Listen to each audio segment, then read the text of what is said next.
ወንድ ነህ አይደል? ሚስት አላገባህም። ታዲያ እነዚህን 4 ነገሮች ለምን ታደርጋለህ? ሰላም ጤና ይስጥልን የተከበራችሁ ውድ የጊዜኛ ቲዩብ ተከታታዮች እንደምን አላችሁ? በዛሬ ቪዲዮአችን በተለይም ወንዶች ላይ ትኩረት ያደረገ ሐሳብ ወደ እናንተ እናደርሳለን። ያው ሴቶች ማሳለፍ ግድ ይላቸዋል። አይ ካላችሁ ማየት ትችላላችሁ። ነገር ግን አብዛኛው የሚጠቅመው ለወንዶች ስለሆነ እስከ መጨረሻው ከተከታተላችሁን በጣም ታተርፉበታላችሁ ብዬ አስባለሁ። ወንድ ሆነ ሚስት ሳታገባ ወይም ደግሞ ሚስት ሳይኖርህ እነዚህን 4 ነገሮች የምታደርግ ከሆነ አስቸጋሪ ሁኔታዎች ሊገጥሙ ይችላሉ። የመጀመሪያው ነጥብ ምንድነው?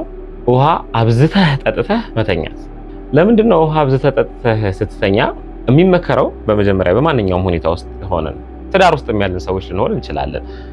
የሚመከረው ቀን ቀን አብዝተን እንድንጠጣ ነው። እንጠጣለን። ያው ውስጣችን የሚበቃውን ያክል ከወሰደ በኋላ ደግሞ ዌስት ያደርገዋል ወይም ደግሞ ያስወግደዋል።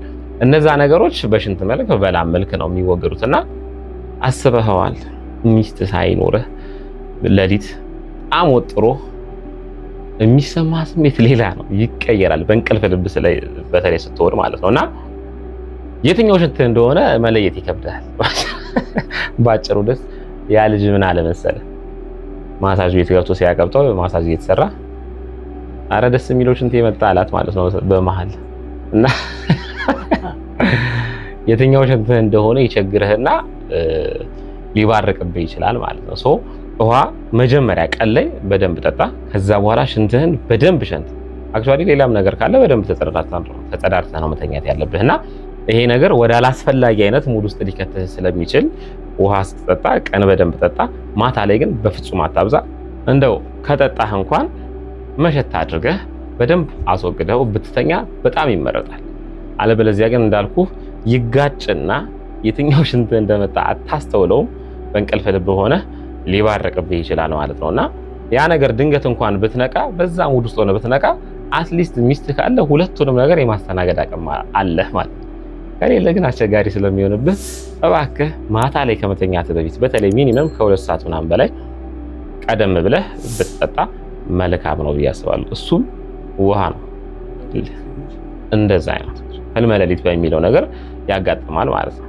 እና ያ ደግሞ ያው በተለይ ጠዋት ስትነሳ ከነቃህ በኋላ ሀፕን ካረገ በኋላም ያለው ነገር ይደብራል ማለት ነው። ስለዚህ እንደሱ አይነት ነገር እንዳይገጥምህ ይህንን ነገር አታብዛ፣ ወይም ደግሞ ከመተኛት በፊት ውሃ አብዝተህ አትጠጣ።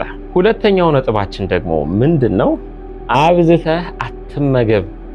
በቃ እንደዚህ ሆድህ ቁንጣን እስኪይዘው በፍጹም መመገብ የለብህም።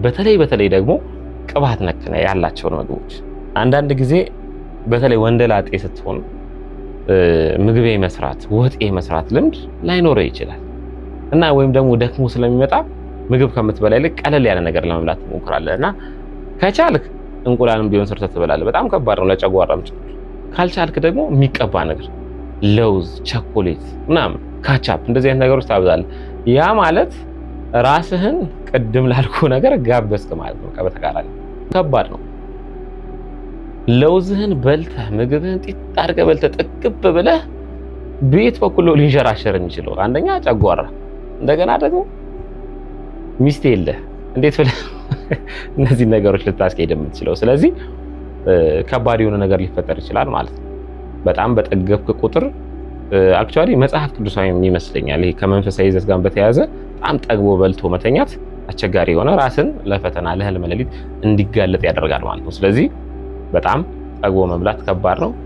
በተለይ ደግሞ ቅባትነት ያላቸውን እህሎች በልቶ መተኛት ለሙሉ ጤንነታችንም የሚረብሽ ይሆናልና ያን ነገር ግን ጂም መቼም ሌሊት ተነስተህ 8 ሰዓት ወይ 7 ሰዓት ተነስተህ ጂም አትሰራ። የተሻለው ስፖርት ያኛው ነው። አንተ ደግሞ ሚስት የለህም። ስለዚህ ተጠበቃ ከዚህ ጉዳይ ራስን ጠብቅ። ወደ 3ኛው ነጥባችን ደግሞ ስንሸጋገር 3ኛው ነጥባችን ምንድነው?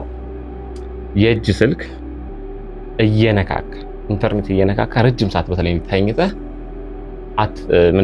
አትጠቀም። በዛው እንቅልፍ ሊወስድ ስለሚችል እሱን ነገር አስወግድ። በተለይ ደግሞ ከዚህ ወሲብ ቀስቃሽ ከሆኑ ተያያዥነት ካላቸው ነገሮች ጋር የተያያዙ ቪዲዮዎችን አንድ ጊዜ ማየት ስንጀምር ተደጋጋሚ ጊዜ ይመጣል። ፖርኖግራፊ የምታዩ ሰዎች አላችሁ። ይሄ ፒቢ የሚባለውን የሴክስ ፊልም የሴክስ ኢንዱስትሪ ላይ የተሰማሩ ፊልሞችን አብዛኛው ጊዜ ይመጡላችኋልና የምታዩ ሰዎች አላችሁ፣ ፐርፐዝ የምታዩ ሰዎች አላችሁ፣ ይቅርባችሁ። እንዲሁም ደግሞ በኖርማል ሶሻል ሚዲያ እየተጠቀማችሁ የሚስብ ነገሮች አሉ አይደል? በተለይ ካላገባችሁ አስቸጋሪ ነውና ይሄ ለመሳሳም በጣም ቅርበት ያለው ወይም ደግሞ እዚህ ፊት ለፊት ተምብሌኑ ላይ የሚመጣው ነገር የሚገፋፋ ነገር ነው። ያንን ነገር ክሊክ አድርጋችሁ ታዩትና በጣም ልባችሁ ተንጠልጥሎ ይቀራል።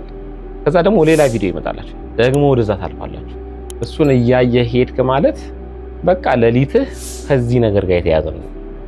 ህልም፣ ሐሳብ፣ የምታልመው በጣም የምትመኘው ነገር ሁሉ ከዚህ ጋር የተያዘ ነው። አንተ ደግሞ አላገባህ፣ ታዲያ ምን ይሁንሽ? ከባድ።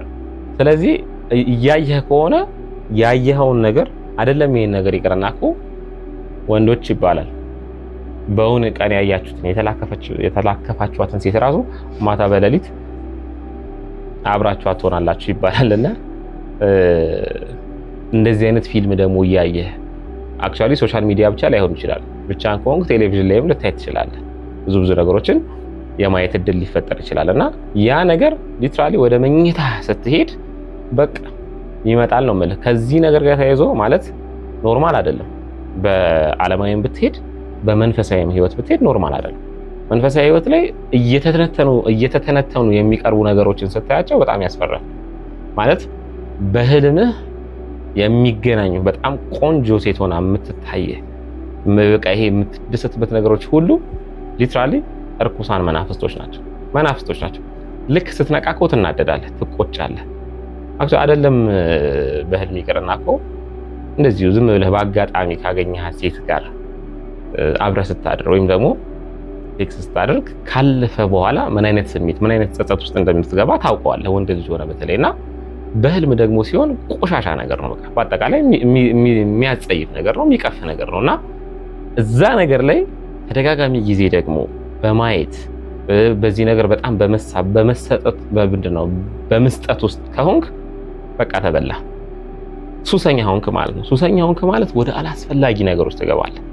ወደ አላስፈላጊ ፍትወት ውስጥ የግል ወሲብ ወደሚባለው ነገር ውስጥ ሁላ ትገባለህ ማለት ነው። አገባህም አላገባህም ማየቱ በጣም ተገቢ አይደለም።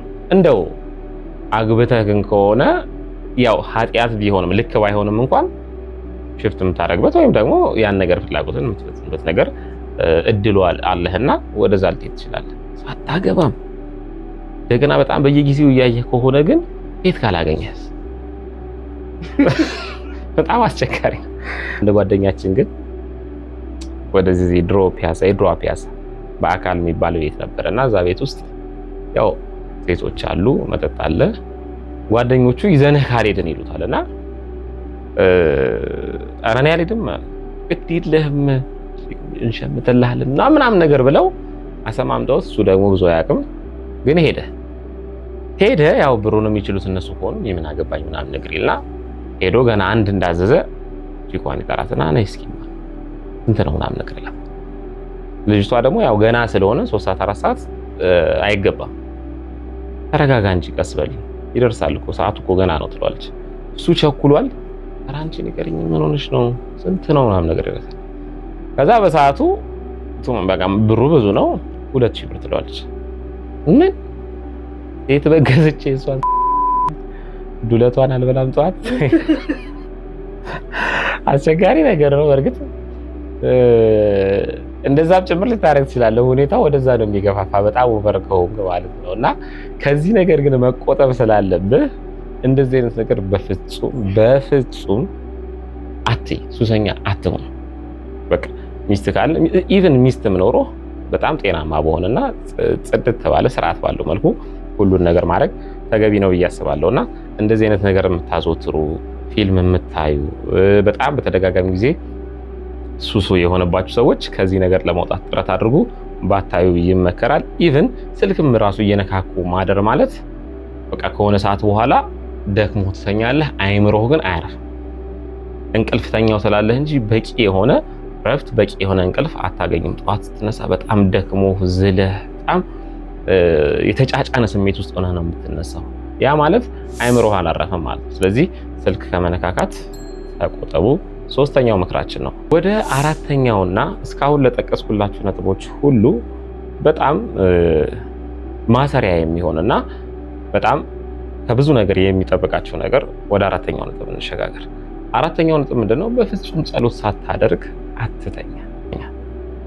ጸሎት ማለት ከብዙ ነገር የሚጠብቅህ መሳሪያ ነው። እነዚህ ከላይ የጠቀስኩላችሁ ነገሮች በጠቅላላ በመንፈሳዊ ህይወት ሲታዩ አብዛኛው ኃጢአትና ሰይጣናዊ ነገሮች ናቸው። እነዚህ ነገሮች ሰዎች ነንና ጓጉተን ወይ ስልካችንን ክሊክ አድርገን እናያለን፣ ኦር ደግሞ በጣም ካቅም በላይ በሆነ ወይ ድግስ ወይ ጋባዥ ተገኝቶ ወይ በሆነ ምክንያት በጣም ጠግበን እንመጣለን። ታናውቀው ደግሞ በጣም ካቅም በላይ ውሃ ጠጥተን መጠጥም ጭምር ጠጥተን ልንገባ እንችላለን። እነዚህ ነገሮች ሁሉ ቀን በአይምሯችን ውስጥ የተሳሉት የለከፍናት ሴት ልትሆን ይችላል፣ ያየናት የተመኘናት፣ ከነዚህ ነገሮች ሁሉ በጣም ጠብቆ የሚያሳድርህ ጸሎት ነው። እነዚህ ነገሮች ሳታረግም አትጸልይ አይደለም፣ ብታረግም ባታረግም ጸሎት በጣም ወሳኝነት ያለው ነገር በጣም። ስለዚህ ጸሎት ሳታደርግ በፍጹም እንዳትተኛ። በተለይ ብቸኝነት፣ ይሄ ብቻህን እየኖርክ የብቸኝነትን ጉዞ እየገፋህ ከሆነ አእምሮህ ላይ የተለያዩ ነገሮች ከዚህ ነገሮች ብቻ ሳይሆን ከተለያዩ አቅጣጫ የሆኑ ጥያቄዎች ይመጡብሃል። እነዚህ ጥያቄዎች የምታስተናግደውና ምላሽ የምትሰጠው በጸሎት ነው። ፈጣሪ ከዚህ ነገር እንዲጠብቅህ፣ በተለይ ኃጢአት ከሆኑ ነገሮች እንዲጠብቅህ በጸሎት መትጋት ግዴታ ነው። እነዚህ ኃጢአት የምንላቸው ነገሮች በነገራችን ላይ ላላገባ ብቻ አይደለም፣ ላገባም ሰው በጣም ፈተና ይሆንበታል፣ ከባድ ፈተና ይሆናል እና ያንን ፈተና የምታልፈው ጸሎት፣ ጾም፣ ሌሎች ነገሮች እንደየ ሃይማኖቶቻችን የሚፈቀዱ የምንታገልባቸው ነገሮች አሉ። እነሱ ነገሮች ማድረግ ነው። ለበለዚያ እነዚህ ያልኩ ነገሮች በተደጋጋሚ ጊዜ ሲፈጠሩ ሴት አለመውደድ ይመጣል፣ በጣም ቆሻሻ የሆነ ሱስ ይሆናል፣ አላስፈላጊ ስሜቶችን ለማስተናገድ ትገደዳለህ። ከነዚህ ነገሮች ለመጠበቅ የምትፈልግ ከሆነ ከዛ አልፈ ተርፈ ደግሞ በትዳር ለመኖር ሚስት ለማግባት የምትፈልግ ከሆነ የጸሎት ሰው መሆን መቻል አለብህና ጸሎት ሳታደርግ በፍጹም እንዳትተኛ። ምናልባት ሰክረህ ራሱ ሊሆን ይችላል። አንገትህን ደፍተህም ቢሆን ፈጣሪህን ለምን በቃ የሆነች ጸሎት አድርገህ ተኛ። ከሌሊቱ እንዲጠብቅህ በሰላም እንዲያነጋልህ ሰላማዊ የሆነ እንቅልፍ እንዲሆን። በቃ በደል ኃጢአት እኔ አልሰራም ማለት አልችልም። በግሌ ልንሰራ እንችላለን፣ ግን ወደ ፈጣሪ መመለስ፣ በንስሐ መመለስ፣ ጸሎት ማድረግ በጣም ወሳኝ ነገር ስለሆነ አይደለም የአንድ ሌሊት ይቅርና እድሜ ዘመናችንን ሊጠብቀው የሚችለው ከበጎ ስራችን ከሌሎች ነገሮች በተጨማሪ ቀጣይነት ያለው በጣም ጸሎት ነውና ይህን ነገር እንድትጠቀምበት እመክርሃለሁ ወንድሜ።